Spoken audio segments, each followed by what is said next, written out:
everybody, it's BoltRN coming to you again with another video. Today, it's actually the day after Labor Day, and I'm out on the docks, which is by my house. It's actually at my house. Not my personal house, just the one I'm renting while I'm here in Corpus Christi, Texas. So anyway, I have a boat slip here, and I've got, the water back here behind me. You can probably see it a little bit. Yeah, there's the water. So that's the channel that runs over here. By this channel, you just go out the channel and you're on the ocean, which is like 100 feet that way. That way is the ocean. So today's topic is, how do you travel nurse? Do you travel nurse alone? Do you travel nurse with friends? And what's the pros and cons of each? And how do you find the friends to travel nurse? I know a lot of people say, I want to travel with friends and I want to go out and see the world with my friends or, spouse, whatever, but they're not sure, where to find the friends to go or how to hook up with people who are out wanting to travel nurse. So I have some tips and some tricks and some, personal experiences I've found with it, and you might find it helpful.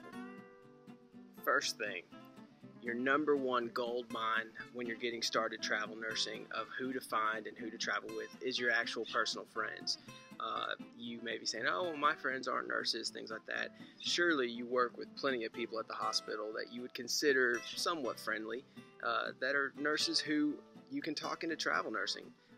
There are many, many nurses out there who are just on the edge of being pushed off into travel nursing. They all want to do it, but they're all afraid.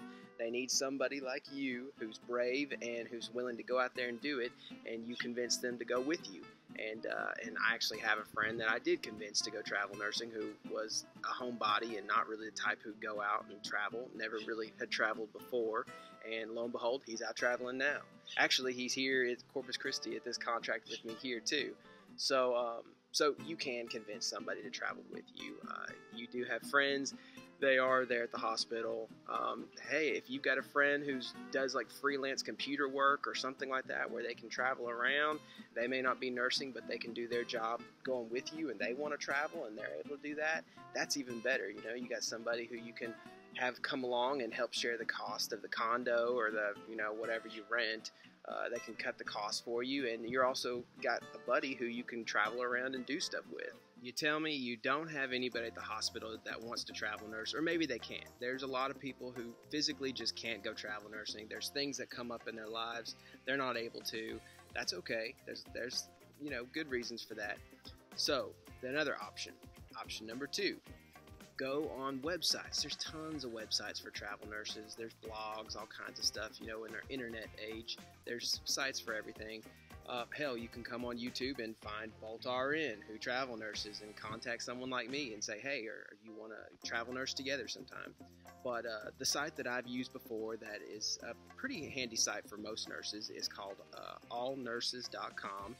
That website has its own specialty tab that's got travel nurses on there.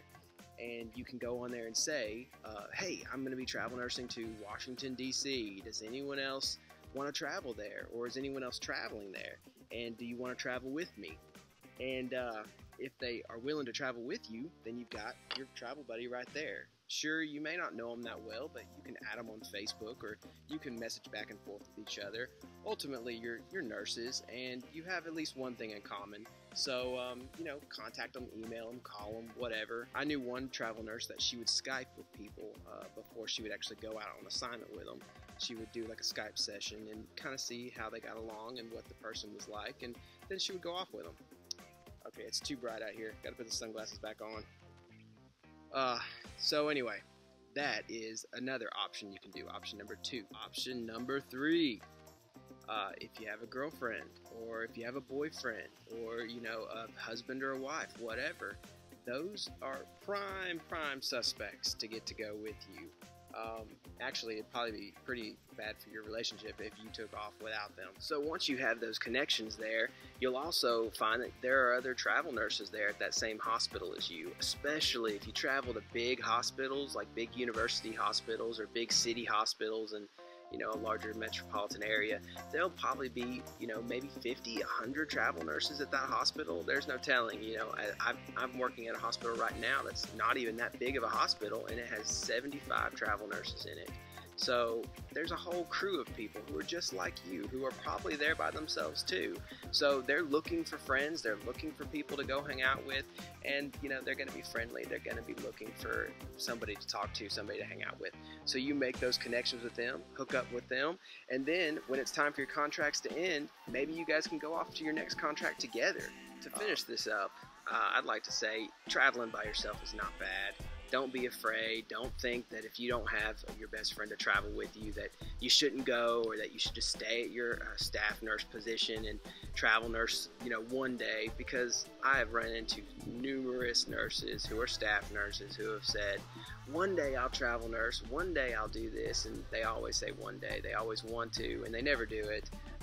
So I recommend just doing it. Don't be afraid of it. Don't be afraid of traveling by yourself. You'll meet people, you'll make friends, and even I have had one assignment where I didn't make a ton of friends, and it was a smaller hospital in a smaller town, and there weren't many travelers there, and I only really talked to a handful of people, and it wasn't really there was nobody there really to hang out with that much, but it was okay. For a couple months, that was not a big deal. The pay was great, and the location was pretty cool, and I got to see a lot of cool stuff and see some good culture there, and it was a good memory. It was a good experience, and it was okay that there was not a group of friends with me. So don't stress about that kind of stuff. In today's age where you've got the internet and you've got YouTube and you've got your phone, of course, all the time, you will stay connected with people. You'll have people to talk to, and it's not as lonely as you think. In the small moments where you might get a little lonely,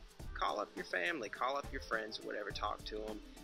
But those moments are short and they're few and far between. I think that most people blow that way out of proportion at the idea of traveling alone. You're not going to be that lonely. So you'll have fun, and it's going to be definitely worth it. So if you've got any more questions for me, hit me up in the comments. Ask me whatever you are wondering about with travel nursing. I've got a couple other videos coming out here soon, and I'm going to try and get out of this sun because I will boil alive shortly. See you guys.